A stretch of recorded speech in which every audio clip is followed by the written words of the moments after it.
လူဝင်စားဆိုတာတကယ်ရှိလာလားတည်ပြီးရင်တကယ်ချက်ချင်းလူပြန်ဖြစ်မှာလားဒါဆို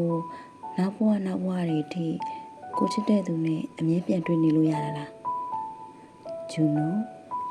ဒီတိုင်းချစ်တယ်ဆိုတာထက်မျက်လုံးမိတာဘွားဆက်တိုင်းမှာမင်းကိုမျက်လုံးမိတဲ့သူကအကိုပဲဖြစ်ပြရစီသုံးလျံခ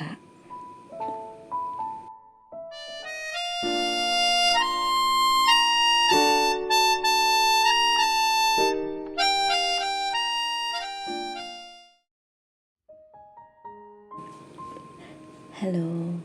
အနွေရဲ့ချုံမစရာရုံးလေးကနေကြိုးလိုက်ပါရရှင်ဒီနေ့ကတော့စာရေးသူရောက်ခွင့်ပြုချက်နဲ့အတူဖတ်ပြဖို့အတွက်ရည်ရွယ်ထားတဲ့ထားရအတွက်6စက္ကန့်သာဆိုစာအုပ်လေးနဲ့ပတ်သက်တဲ့အကြောင်းအရာလေးတွေအရင်ဆုံးနည်းနည်းပြပြချင်ပါတယ်ရှင်စာရေးသူ Red MP ရဲ့ထားရအတွက်6စက္ကန့်ဆိုတဲ့စာအုပ်လေးဟာတိုးလျံခဆွဲလူငယ်လေးနဲ့ဂျူနိုဆိုတဲ့ကောင်လေးတို့ရဲ့အေဂျင့်ပီမျက်နှာဝေးကောင်းတဲ့ချစ်ပုံမြင်လေးကြောင့်မို့တခါတလေမှဇသိန်းတွေထက်ဇလန်တစ်လျှောက်လုံးပြီးတဲ့ခန်းစားချက်တွေကပိုပြီးမျက်နှာဝေးကောင်းတတ်တယ်ဒီဆောင်လေးကလည်းအဲ့လိုပါပဲအုံနောက်ကင်စာကြောင့်မှတ်ဉာဏ်တွေကောင်းအောင်လုံးမလုပ်တော့တဲ့ခရစ်ယာန်ကောင်လေးချူနိုကတိုးလျံခနဲ့အမှတ်မထင်ဆိုရင်နဲ့ခဏလာတဲ့ချစ်ချင်းမြတ်တာတွေပိုင်စားရခဲ့တဲ့ကံကောင်းတဲ့သူလေးပေါ့တိုးလျံခကတော့ခဏလေးဆိုရင်တော့မှပဲ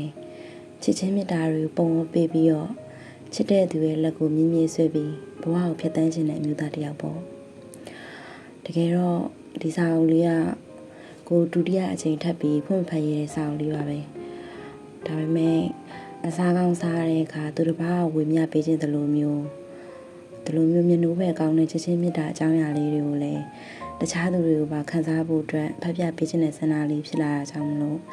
ဒုတိယအချိန်မြောက်ဒီစာအုပ်လေးကိုနောက်တစ်ချိန်ဖွင့်ဖတ်ဖို့ဖြစ်လာခဲ့တာပေါ့ဒီစာအုပ်လေးမှာစာရေးသူပေးခြင်းနဲ့မျက်နှာဝေးအချက်လေးတစ်ချက်လည်းရှိပါသေးတယ်အဲ့ဒါထောင်ရအတွက်6စက္ကန့်စာဆွဲခေါင်းစဉ်လေးပေါ့တာမန်ယောက်ျားမိန်းမမြင်မြင်ချင်းအချစ်ဖြစ်ဖို့အတွက်က4စက္ကန့်ပဲကြာမြင့်ပါတယ်တဲ့ဒါပေမဲ့တိုးလျံခါကတော့သူ့လိုယောက်ျားလေးဖြစ်တဲ့ဂျူနိုမြင်မြင်ချင်းချစ်ဖို့အတွက်6စက္ကန့်စာပဲအချိန်လိုခဲ့ပါတယ်ဒါကြောင့်မလို့လဲဒီစာအုပ်လေးရဲ့နာမည်ကထားရအတွက်6စက္ကန့်စာဆိုပြီးဖြစ်လာခဲ့တာချစ်ချင်းမြတ်တာဒီလိုပါလားဆိုပြီးခန်းစားမိသွားတဲ့အထိအေဂျင့်မီမျက်နှာဝဲကောင်းတဲ့ဒီထားရအတွက်6စက္ကန့်စာဆိုတဲ့စာအုပ်လေးကိုအနွေနဲ့တူလိုက်ပါစီးမြုံမဲ့သူတွေကိုဒီကနေပဲကြိုဆိုလိုက်ပါရရှင်